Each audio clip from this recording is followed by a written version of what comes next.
Reka nongere ndamutse cyane abakunzi ba B-Info ndabaha n'ikaze mu kino kiganiro cacu cuno munsi aho tuje kuyaga iminota mike cyane ku bintu byaranze ino ntambara iri kirabera mu buseruko bw'igihugu ca Kongo mu buce bugiye butandukanye haba muri Nord Kivu canke muri Sud Kivu. Ndazi yuko abantu benshi batangajwe no kubona umuhungu wa Yoweri Kaguta Museveni General Muhozi aho yashikirije avuga yuko avuye ku ruhande rwa M23 agiye gushigikira leta ya Kongo. Benshi ndazi barabibonye kandi vyarabatangaje cyane, ariko no munsi turaje kugira ngo tubahe imvo n'imvano gicatumye ashikiriza iyo nkuru musango za kudufasha kugira ngo abenshi bavyumvise babura uburyo yabivuze mu cange igituma yabivuze. Ndazi yuko muza gutahukirwa mwa kino kiganiro. Tuvuye ngaho turaja kuyagana cyane kubimaze imisi biranga na cyane mu buce usanzwe bufiswe ni M23 cyangwa n'izingwanyi zitwaje ibigwanisho. Iyi mihari ya M23 bamaze imisi bariko baratoragura abana mu makake agiye atandukanye na cyane mu gisagara ca Goma babajana mu gisirikare. Ibi navyo tubaza kubigarukako mu buryo bwiramvuye umusango za kutubwira ivyinshi, ndetse turaza kubaha n'amafoto yerekana abo bana aho begeranirijwe kugira ngo bikunde baje guhabwa imyitozo ya gisirikare. Tuvuye ngaho turaza kubaha neza na neza situation ngene yifashe mu gisagara ca Uvira kugera ubu ni n'igenekezo rya 12 aho twari tuzi yuko ubu tuvugana M23 cyangwa RDF iza kuba yafashe kino gisagara, ariko kugira no mwanya umutekano ndibaza ntibarahafata kwa ayo makuru tuba tuyafise. Biri mu byo tuzakora koko cyane mwano makuru, ariko murabizi simba ndumwe akantu simba ndumwe ndakavutse mpakwa gutwenga kuko hari abantu benshi bamamagara simba ndumwe nyene bari kumwe n'umusango kugira ngo abashe kutubwire bigiye bitandukanye mu buryo bwiramvuye. Rero mu nkunde ndamuramutse ngenda mu ikaze mu kino kiganiro bana musanguzi. Reka ndakuramutse ndaguhe n'ikaze mu kino kiganiro cacu. Amahoro cyane bwana journaliste, urakoze kumpa ikaze muri kino kiganiro. Reka nanje ndamutse abadukurikiranye muri kino kiganiro. Mbere nanje ndabaha n'ikaze kugira ngo baze babane natwe muri kino kiganiro. Buriya jewe rero journaliste ingingo narinzi ko uza guherako nta niyo wigeze ushira mu byo turi buganire ku rutonde rw'ibyo tuganira. Ni yega mutaho ingingo kubanza kuganirako kwari ukumenyesha abakunzi bacu yuko baduhaye ikiringo cuko na runo rubuga B-Info Plus bashobora kugugara itariki 19. Cyane rero nka hamwe badusabye ko dutanga ubusobanuro, badusabye ibyo tuza kwisigura ko nkamwe ibyisiguro byacu bitokunda itariki 19 z'ukwezi kwa gatanu bazoca bayugara. Iyi nanzi kare ngingo yambe turi buganire ko mugabo ntayo wige dushira ku rutonde, ariko nayiretse paske kubera badusabye ama reclamation canke ubwisiguro. Ndibaza yuko tumaze kubikora ariho twamenyesha inkuru y'imva. Okay, ntaco kutashimye kubishaka ku rutonde. Reka tuganire kuri bino bashize kuri point à l'ordre du jour. Je nibaza ko bwana journaliste kubanza kuganira kuri point ya Uvira. Ndazi yuko abadukurikirana ntabwo bose baheza ikiganiro, mugabo kandi benshi nkabanzi ko bashaka kumenya cyane Uvira gusumba ibindi. Situation ya Uvira umutekano ni wose Uvira ntagakacira, ariko ngomba nshime kugira ico mvuze kuri Uvira. Kumbure ntibiza kubura ico bifashije baba badukurikiranye canke abo biza kuba vyega. Uvira biramaze kumenyekana ko M23 na RDF bayikeneye ku neza canke ku nabi kabisa. Nabo ubwabo baramaze kubigaragaza. Uravye ingabo zabo zimaze kugwa mu mashamba ya Uvira, uravye bamaze kugwa muri Zakatokota na Kamanyora, uravye baguye Kaziba, abo bose ko ari kugira ngo barabe yuko bashobora kuronka Uvira, mugabo ntibayaronka amahirwe yo kuronka iyo Uvira. Bivuze ngo ico byo basaba cyose Uvira barayikeneye cyane gose. Izi nguvu rero bariko barakoresha kugira ngo Uvira bashobore kuyifata, barabona ko ataco zimaze. Mu bisanzwe ni nka kujya gufata urugabo rw'ikigatanya rufise ingufu zo gusatura inkwi cyangwa kuvuma amazi ugaca urutwara ngo ruje kugwana n'umuntu akina karate bararusekeza kuko rero bafise ingufu zo gusatura inkwi ni bafise ingufu zo kugwana nivyo rero biriko biraba kuri izi ngabo za RDF na M23 ariko ndazi yuko ico vyobasaba cose kugira ngo Uvira ije mu maboko yabo bariteguye kuba bogitanga cyane gose niyo mpamvu rero turiko turumva ukutumvikana kwa hato na hato kwa wazalendo hamwe na FRDC mu gisagara cha Uvira burya numutego bateze kumbure bashatse ko aba ba FRDC baza barabuza amahoro aba wazalendo nukuvuga baba destabilize kugira ngo aba wazalendo baze kwifokasinga cyane kuri iyi FRDC muri Uvira nabo bikunde barabe yuko bashobora kuronka aho bashobora kumenera ariko ibi byose ndazi ko ari iby'imfagusa byabaye imfagusa nukotsa uburo hariho cyo nagomba nsabe nshikirize nk'umuntu nkurikirana amakuru yo muri Uvira kandi nzi ko no mu bafata ingingo bashobora kuba boronka aya makuru canke bashobora no kuba boshikiriza amakuru abafata ingingo mu gihe abo bafata ingingo batumviza amakuru nagomba nsabe ko bokora ibishoboka izi ngabo zose za FRDC bazikure muri Uvira cyane kuko zino ngabo igihe zitari muri Uvira igihe zari zarikuyeyo Uvira yaritekanye cyane ndibuka igihe zigaruka abene gihugu baragize greve n'aba wazalendo ndavyuka ko misi yose bakora manifestation kuva mu gatondo gushika saa 9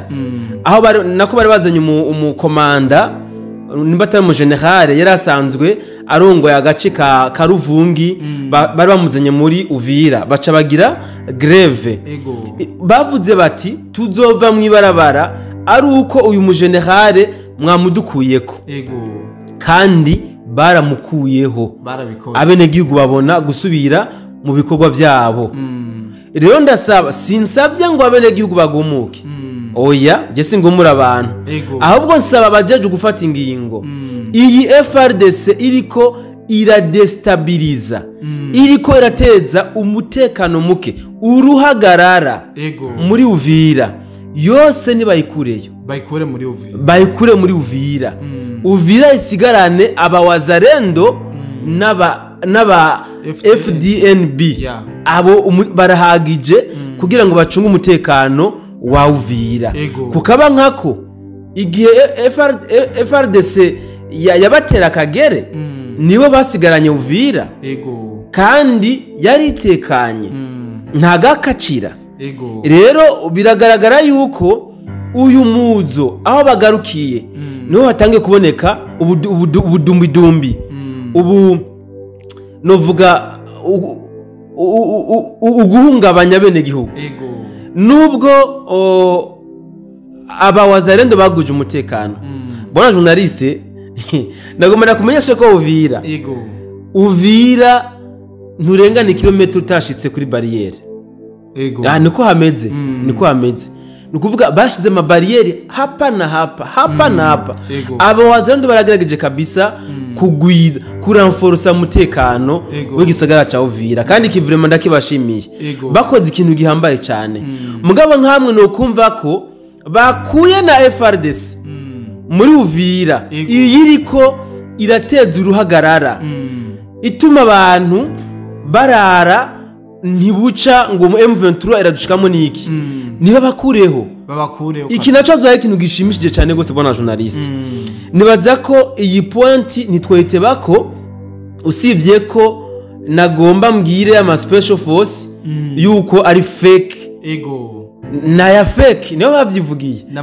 bavuze ko roduze geze batarafata Uvira bazubara ba fake ubu rero n'aba fake ntabwo bakira ama special force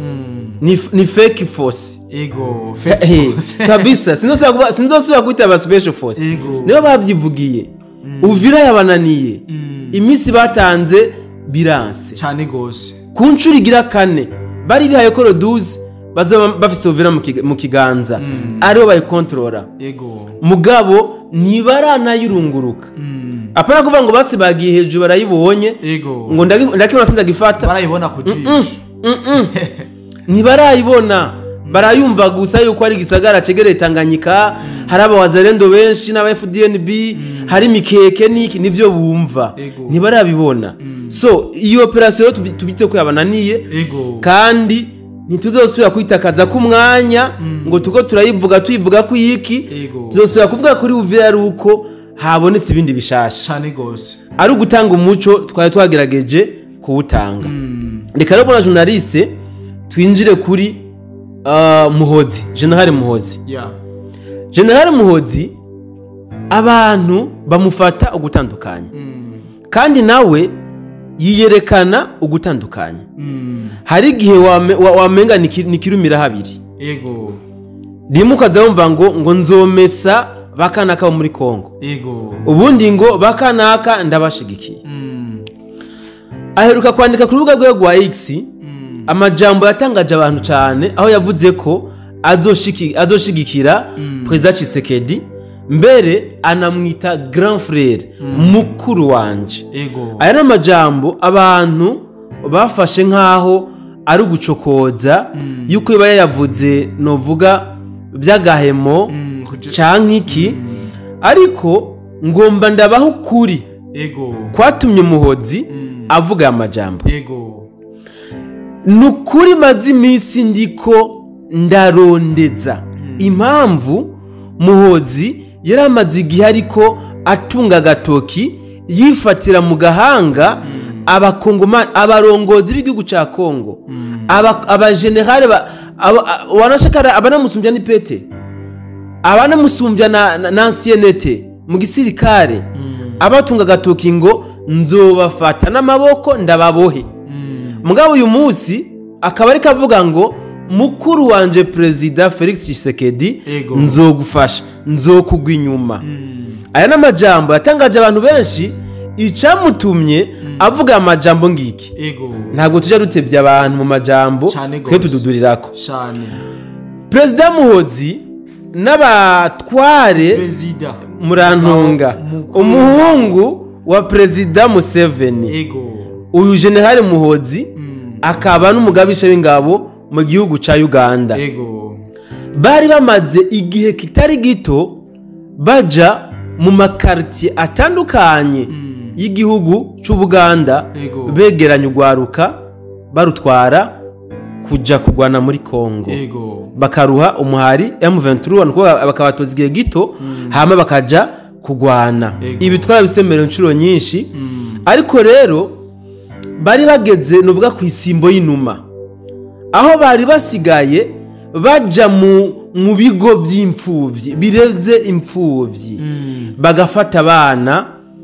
bakabatwara mu gisirikare ku nguvu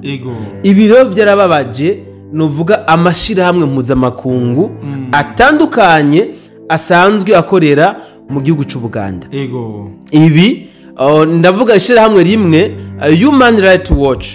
isanzwe iyobowe n'umukenyezi mu gihugu c'Ubuganda niwe yahamagaye uyu General Muhozi aramubwira ati kumatohoza tumaze imisi dukora turamaze kubona ko wewe General Muhozi uriko urafata abana